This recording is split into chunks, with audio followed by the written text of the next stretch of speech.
Assalamualaikum warahmatullahi wabarakatuh. Halo semuanya.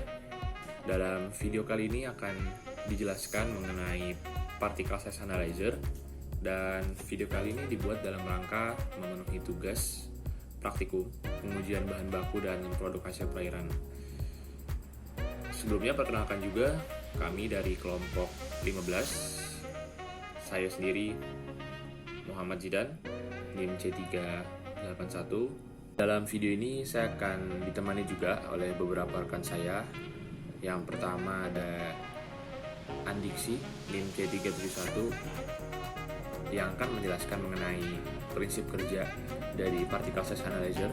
Kemudian ada Windy Shibuya, NIM C38, yang akan menjelaskan mengenai prosedur penggunaan instrumen. Kemudian ada Reza Lena, NIM C309, yang akan menjelaskan mengenai hasil yang didapatkan dari instrumen. Kemudian terakhir ada Devani Sevika, NIM C327, yang akan menjelaskan mengenai interpretasi hasil atau pengaplikasiannya. Dan untuk saya sendiri bertugas sebagai pengenalan singkat mengenai sejarah dan juga sebagai anggota kelompok. That you and I are working here today is evidence of that. Baiklah, saya Muhammad Zidan akan mencoba menjelaskan sedikit mengenai informasi yang saya dapatkan mengenai sejarah particle size analyzer.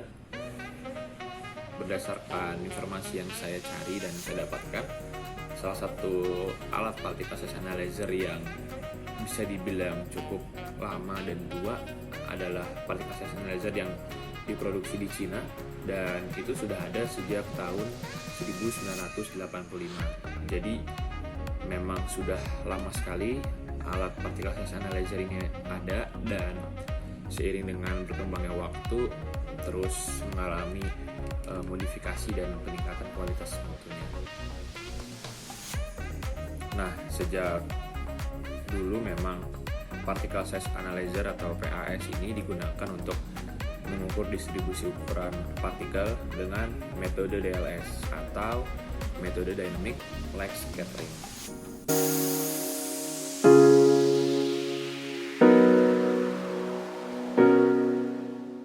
Saya akan menjelaskan prinsip kerja particle size analyzer. Particle size analyzer ini merupakan alat yang menggunakan prinsip hamburan cahaya dinamis untuk mengukur distribusi ukuran partikel yang mengalami gerak Brown.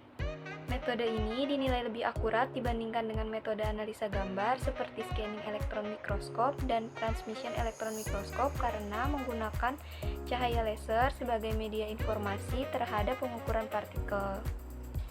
Selain itu, waktu yang dibutuhkan lebih cepat karena cahaya memiliki kecepatan rambat yang besar sehingga mengirim informasi dengan waktu yang lebih singkat.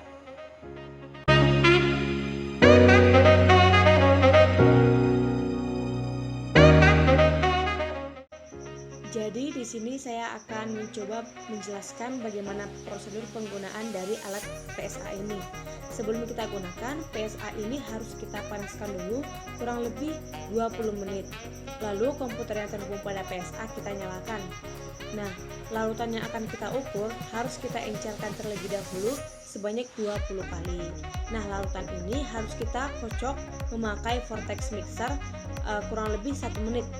Larutan yang sudah dikocok tadi kemudian dimasukkan ke dalam kuvet bersih sampai kuvet itu terisi 2/3 dari kuvet itu. Lalu kuvet yang telah berisi larutan yang akan kita ukur dimasukkan pada alat. Nah, sebelum diukur kita harus membuat kondisi alat tersebut 25 derajat Celcius dengan menekan menu temp panel.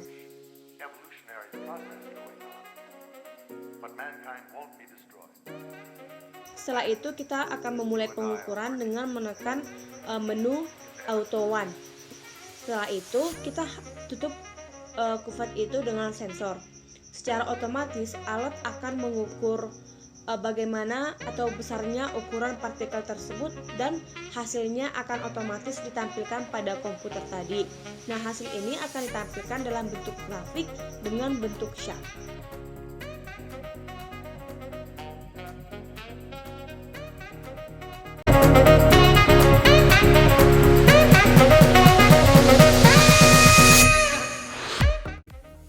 Baiklah, penelitian ini bertujuan untuk menguji ukuran nanoemisi jeruk nipis dengan menggunakan metode DLS atau Dynamic Light Stirring, dan aplikasi yang digunakan untuk percobaan ini adalah Meriba EZ100 sesuai dengan prinsip pada instrumen Particle Size Analyzer atau PSA.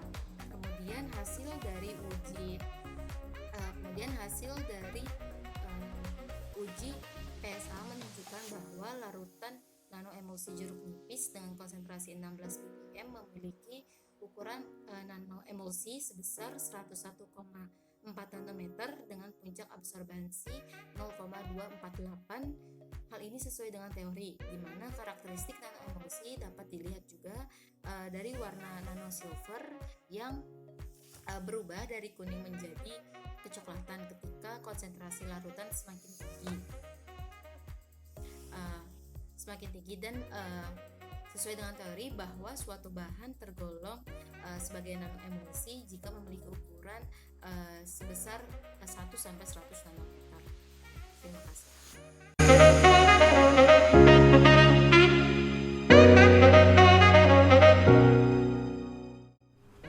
Dari hasil pengamatan yang telah dipaparkan sebelumnya, yaitu sampel daun jambu biji 80% memiliki partikel berukuran 101,4 nanometer. Hasil pengamatan tersebut sesuai dengan penelitian dari Suryani et al. 2017. Penelitian Suryani et al. 2017 menunjukkan sampel GAS dan sampel GSI memiliki partikel murni yang berukuran 1000 sampai 1200 nanometer dan partikel dalam membran yang berukuran 1000 sampai 1400 nanometer serta partikel yang mengalir keluar dari membran berukuran 100 sampai 700 nanometer. Secara keseluruhan, ukuran partikelnya di atas 100 nanometer, sama seperti pengamatan yang telah dipaparkan sebelumnya dan termasuk jenis makromolekul. Walaupun terjadi kesamaan, ternyata ada perbedaan yang cukup signifikan, di mana sampel GAS dan GSI ukuran partikelnya mencapai ribuan atau lebih besar. Hal ini disebabkan adanya perbedaan berat molekul, di mana semakin rendah berat molekul pada suatu sampel, maka kandungan subunit A terdiri dari asam amino akan rendah, sehingga muatan ion pada lapisan antarmuka droplet semakin menurun. Hasil-hasil tersebut dapat memperjelas penggunaan dari particle size analyzer yang mampu menentukan ukuran partikel dari suatu sampel dan menentukan jenis partikel yang ditemukan pada sampel tersebut, termasuk mikromolekul, makromolekul, atau bahkan nanomolekul.